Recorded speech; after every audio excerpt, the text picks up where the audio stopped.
Hello and welcome to Eye on Africa with me, Yana Lee. Coming up, European foreign ministers discuss the security situation in Mali ahead of the AU-EU summit. France's Jean-Yves Le Drian accuses the junta of welcoming 1,000 Russian mercenaries. Ugandan children mark their first month back in school after the world's longest COVID-related class closures. We bring you a report on how they're catching up with lost time. And we take a look at how climate change is devastating the land and livestock of Kenyan herders. Extreme weather conditions continue to put rural communities at risk.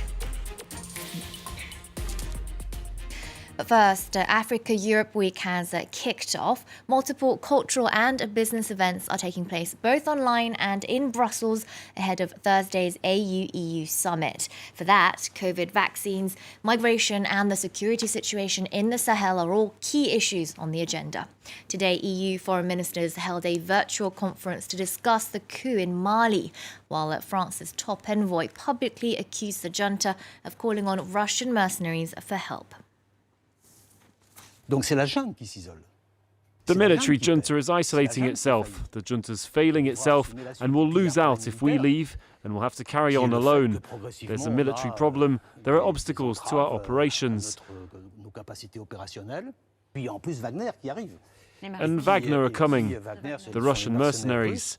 There are 1,000 now. Their clear aim is to protect the junta. And they're being paid as mercenaries.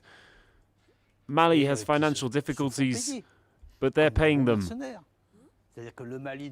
So in this context, it's difficult to carry on like this. Dans ces conditions-là, c'est difficile de continuer dans l'État. Now, on the ground in Mali, there have been mixed reactions to the military takeover. Some people have organised protests to support the new junta. Our correspondents sent us this. Yakuba and Mahamadou are amongst those who have thrown their support behind new military strongman Assimi Goïta. The army colonel took power after a coup in August 2020.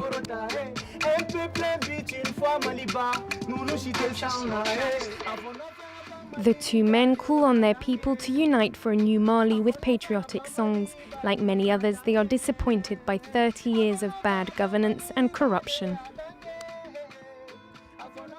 Nous soutenons les autorités maliennes parce que dès leur apparition, on voit que pas mal de choses ont changé. Avec Assimi Goïta, le peuple a sa fierté, a reconnu la fierté maintenant. Puis on est sûr de nous. L'espoir est là. Les autorités, on les soutient tout le temps parce que nous, on peut vivre même sans la CEDEAO. But not everyone is tuning along. Some Malians don't dare to speak up. Ibrahim Sango leads several civil society groups and wants to see a national consensus for democratic elections to be held. Aujourd'hui, il n'y a pas de débat entre les autorités de la transition et la classe politique. Et cela est dommage. Et les autorités ont l'obligation de s'asseoir avec tout le monde pour discuter de la suite à faire. Nous sommes dans un système démocratique et le système démocratique a ses règles. The ruling military junta has begun talks with ECOWAS leaders in a bid to extend the transitional period. Meanwhile, the coalition of Malian political parties has already released a letter rejecting the general's plans. Opposition member Amadou Koita fears Mali's growing isolation.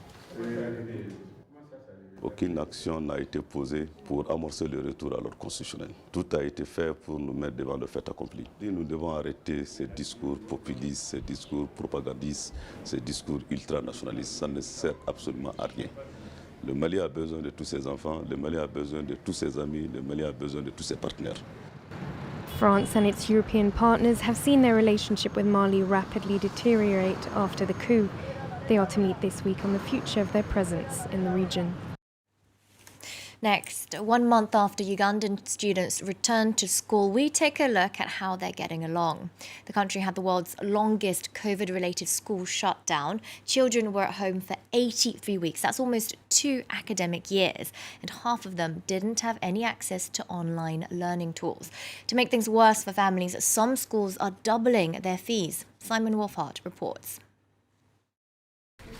At this time, Ambrose Mwesigwa should be in class. But since the start of the COVID pandemic, he's had to work to meet his family's needs. After mixing, you get a mold, you put in the soil. I'm making bricks so that I can earn school fees. If I get that chance, I would leave these bricks and I go. Ambrose has cause for concern. According to the government, 1 in 3 young Ugandans may never return to school.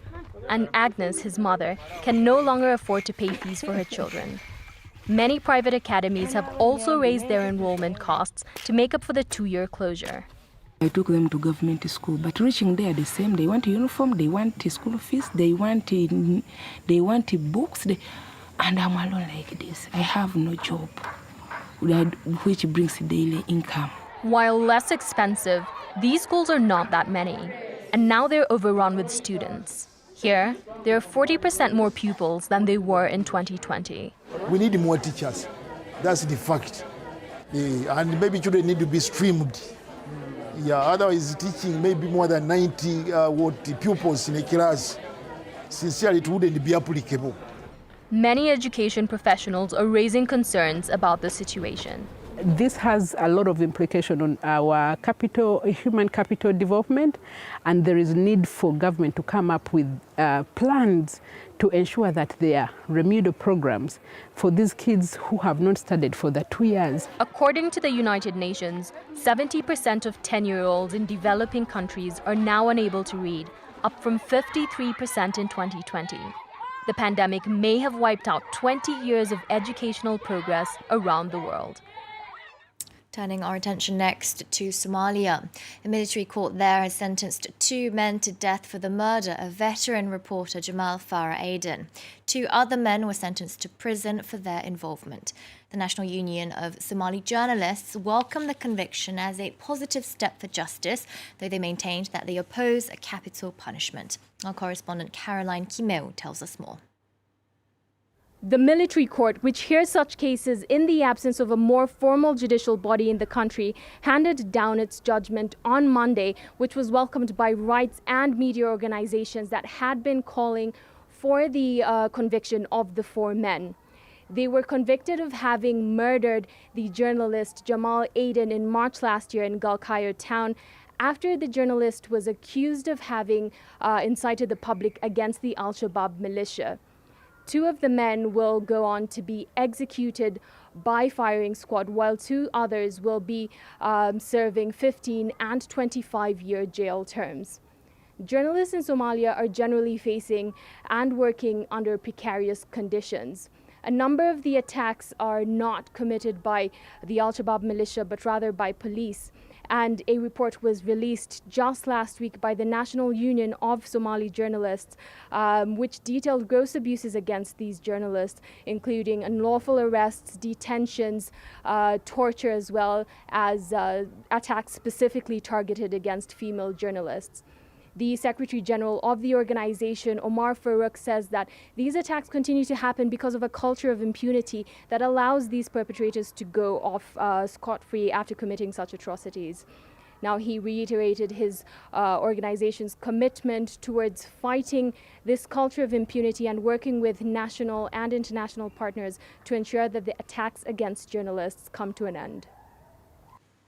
Next to Sudan, thousands of people returned to the streets in several cities, demanding the return to civilian rule. In Khartoum, protesters gathered near the heavily guarded presidential palace and other key buildings. Security forces used tear gas to confront crowds. At least 2 protesters were shot dead in the capital this Monday. Medics estimate that some 80 people have been killed since last October's coup. In Kenya, the climate crisis continues to affect the lives and livelihoods of herders.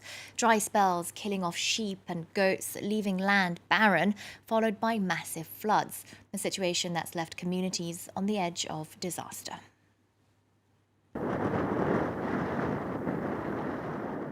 Disaster in northeast Kenya. Dabasa Galgalo lost many sheep and goats in months of drought. Then, flash floods decimated the rest. This is a huge loss for the local community here because we have lost a lot of our livestock following this tragedy. If a person had around 500 goats before, they have between 20-25 goats left.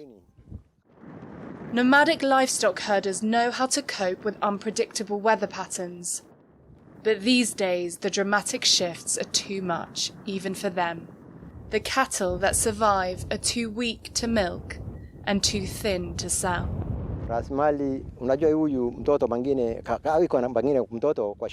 People relied on livestock to pay the school fees for their children. Providing food and clothing for the family also depended on livestock. Our livelihood. So many here have suffered a huge loss.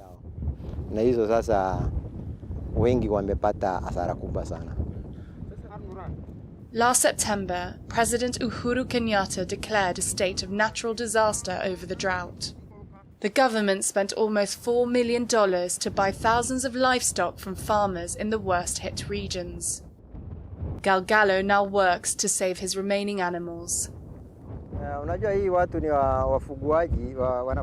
These herders have problems because even the livestock that remain alive seem to have been affected by the rains that killed the others. They are suffering from pneumonia and so are still dying.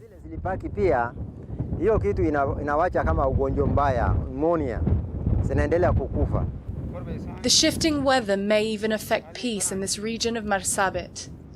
There are already hostilities between tribes.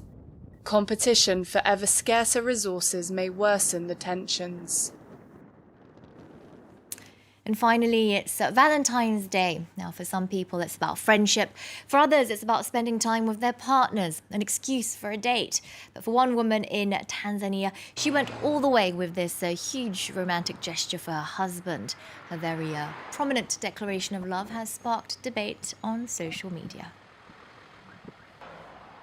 Happy Valentine's Day if you're celebrating. Bye for now.